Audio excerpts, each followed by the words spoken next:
Tai bendrovės akcininkų susitarimas iš principo yra privatus susitarimas tarp bendrovės akcininkų, papildantis bendrovės įstatus, tačiau nėra registruojamas viešai.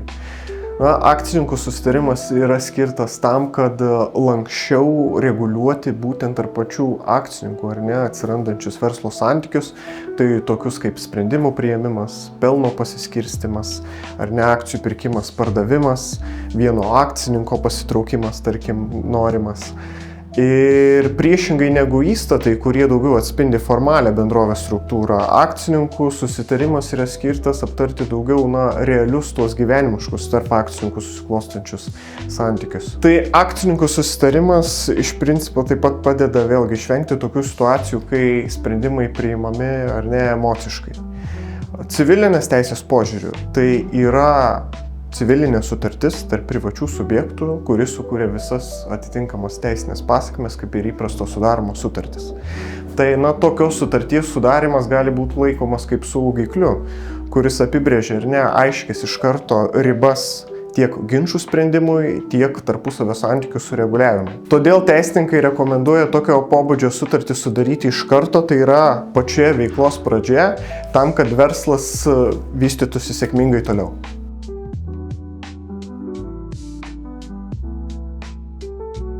Jeigu iš pirmo žvilgsnio galėtų pasirodyti, kad toks susitarimas reikalingas tik tai didesnėms kompanijoms, tarkim, kur yra ar ne didesnė akcininkų sudėtis, tačiau praktika rodo, kad iš tikrųjų tokie susitarimai kaip tik yra naudingesni mažesnėms bendrovėms, kurios dar tik pradeda savo veiklą.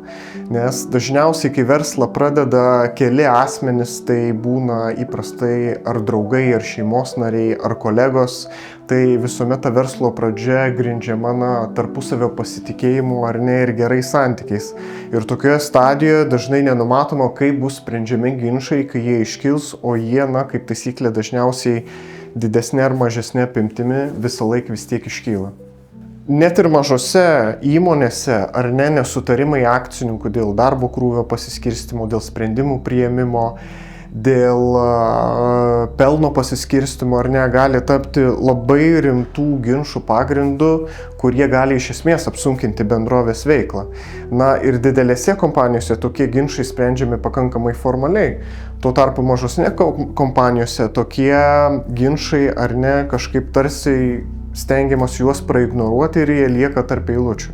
Taigi, toks susitarimas padeda labai gerai atskirti verslo ir asmeninius santykius ir nustatyti labai aiškias atsakomybės ribas.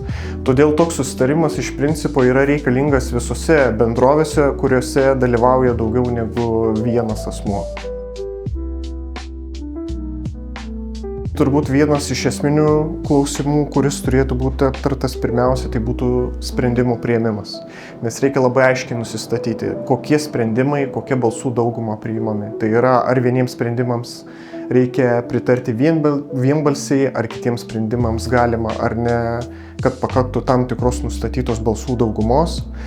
Tada kitas labai svarbus irgi aspektas, kurį reikia aptarti, tai yra akcininkų pasitraukimas. Nes dažnai vėlgi kyla tokios situacijos, kai vienas akcininkas nori pasitraukti ir sprendžiasi klausimai, kaip turi elgtis tuo metu kiti akcininkai ir tas pasitraukiantis akcininkas. Tai tam, kad tuos klausimus nereiktų spręsti, kai jau kyla realus poreikis, o būtų galima žinoti iš anksto, dar ar ne prieš tokiai situacijai kylant, tai toks tikrai vienas iš esminių momentų, ką reikėtų apsitarti akcininkų sutartyje. Trečias svarbus aspektas taip pat yra finansavimas. Tai yra, kai akcininkai iš karto susitarė, kai bendrovės veikla bus finansuojama. Tai yra ar iš akcininkų įnašų, ar bendrovė ieškos įskolinimuose, ar ne šaltinių iš trečiųjų asmenų. Tai tam, kad irgi veiklą būtų galima pradėti vykdyti sklandžiai ir nekiltų konfliktų, kas turi už ką mokėti, tai toks susitarimas taip pat irgi yra labai svarbus ir būtinas. Ketvirtas momentas turbūt būtų pelno pasiskirstimo nustatymo taisyklės, ar ne? Nes vėlgi, veiklos pradžioje turbūt, kai įmonė veikia ne tiek pelningai, tiek klausimai nekyla, bet kai įmonės veikla jau yra pažengus ir generuoja didesnės pajamas ir atitinkamai didesnį pelną, vėlgi gali kilti nesutarimų tarp akcininkų dėl pelno pasiskirstimo kriterijų, tai šios taisyklės turėtų iš karto būti nustatytas irgi sudarant akcininkų sutartį veiklos pradžioje. Kitas svarbus aspektas, ar ne, yra ginčų sprendimo tvarka, tai kaip yra sprendžiami ginčai, nustatomos taisyklės, kokioje institucijoje, kokia tvarka tie bus ginčiai sprendžiami, vėlgi tam, kad palengvinti ginčių tą sprendimo procesą. Dar vienas labai taip pat svarbus aspektas yra nekonkuravimo ir konfidencialumo susitarimai. Nes vėlgi, kai bendrovės veikloje veikia keli asmenys, yra tikimybė, kad vienas ar kitas bendrovės dalyvis gali vykdyti kažkokią ir šalutinę veiklą, kuri nors ir netiesiogiai, bet gali turėti įtakos pagrindinės bendrovės veiklai, ar ne. Tai tokius dalykus vėlgi kaip konfidencialumas ir nekonkuravimas irgi būtina aptarti akcininkų susitarime. Ir jeigu šie klausimai nebūna aptariami akcininkų susitarime, tai visi vėliau kylantis ginčai gali tapti brangesniais ir sudėtingesniais. Kaip jau minėta, pagal civilinį kodeksą toks susitarimas vertinamas kaip sutartis tarp skirtingų šalių, kas reiškia vėlgi, kad sukuriamos atitinkamos teisės ir atitinkamos pareigos, kurių turi būti laikomosi ir visi įsipareigojimai turi būti vykdomi. Tai vėlgi teismai analogiškai žiūri į tokius susitarimus per civilinio kodekso prizmę kaip įpareigojančius ir sukuriančius tam tikras aplinkybės ir sąlygas, kurios toje sutartyje turi būti vykdomos, atitinkamai ir priimant teismų sprendimus ir nagrinėjant ginčus, vėlgi atsižvelgiama į tokį sutarties galiojimą ir iš jo kylančias teisinės pasekmes. Žinoma, reikia pabrėžti, kad net ir nagrinėjant ar ne teisminį ginčą, toks susitarimas nebus vertinamas, jeigu jis pažeidžia imperatyvias įstatymo normos. Tai yra imperatyvai, kurie nustatyti įstatyme kaip balsavimo proporcijų dalis ar nepriimant atitinkamos kategorijos sprendimus negali keistis. Tai vėlgi, už tokių įstatymų ribų jau susitarimas išeiti negali.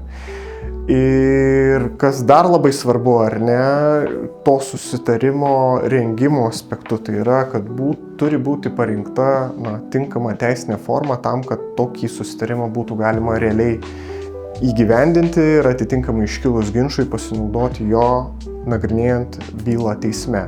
Nes vėlgi, šiuo atveju turbūt galioja ta taisyklė, kai turinys labai svarbu ir forma labai svarbu, tam, kad tokį susitarimą būtų galima realiai įgyvendinti ir galima būtų jį realiai vykdyti.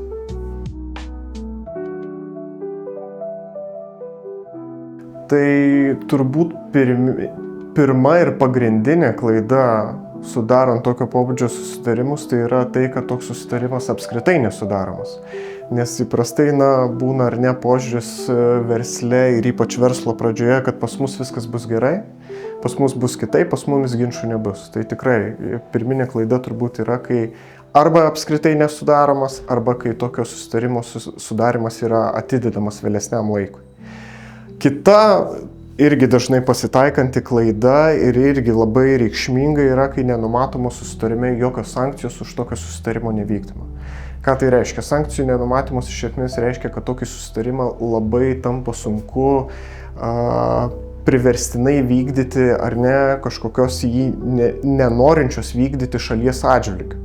Kai yra numatytos sankcijos, vis laik sutarties šalys yra labiau suinteresuotos įsivertinti galimą riziką už savo įsipareigojimų nevykdymą. Atitinkamai, ir intencijos yra labiau vykdyti tokį sudarytą susitarimą, pilna apimtimi, taip kaip jisai yra numatytas. Trečia problema, kaip jau ir iš pradžių minėjau, tai kai nukeliamas tokio susitarimo sudarimas vėlesniam laikui, kai ginčas jau yra kilęs. Ir tada įprastai tas susitarimas veikia ne kaip prevencinė priemonė, jau veikia kaip ginčo sprendimo priemonė, kur galbūt irgi šituo etapu jau nėra tiek efektyvi, kiek galėtų būti ją sudarant anksčiau. Kita klaida turbūt irgi pakankamai dažna sudarant tokio pobūdžio susitarimus, tai yra formos tinkamos pasirinkimas. Kai paimama pakankamai abstrakti šabloniška forma, kuri nėra pritaikyta prie konkrečios įmonės veiklos ir konkrečių akcininkų poreikių. Ir vėlgi, tokiu atveju, kai tos nuostatos tokios daugiau bendro pobūdžio yra, tai vėlgi ta priemonė nėra tiek efektyvi. Sekantis momentas būtų akcininkų vėlgi pasitraukimo sąlygos. Nes pakankamai akcininkų pasitraukimas irgi reikšmingas įvykis bendrovės veikloje, kuris gali sutrikdyti bendrovės veiklą.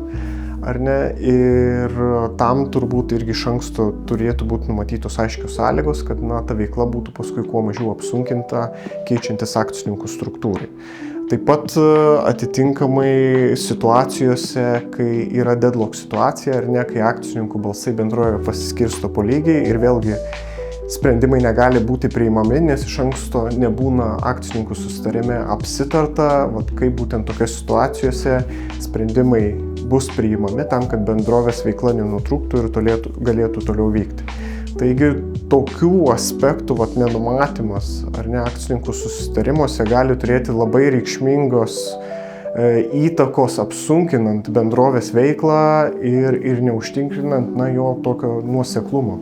Taip pat norėčiau pažymėti labai turbūt gajų tokį įsivaizdavimą ir įsitikinimą, kad jeigu akcininkai yra šeimos nariai ar geri draugai, tai tokio susitarimo taip pat nereikalinga sudaryti.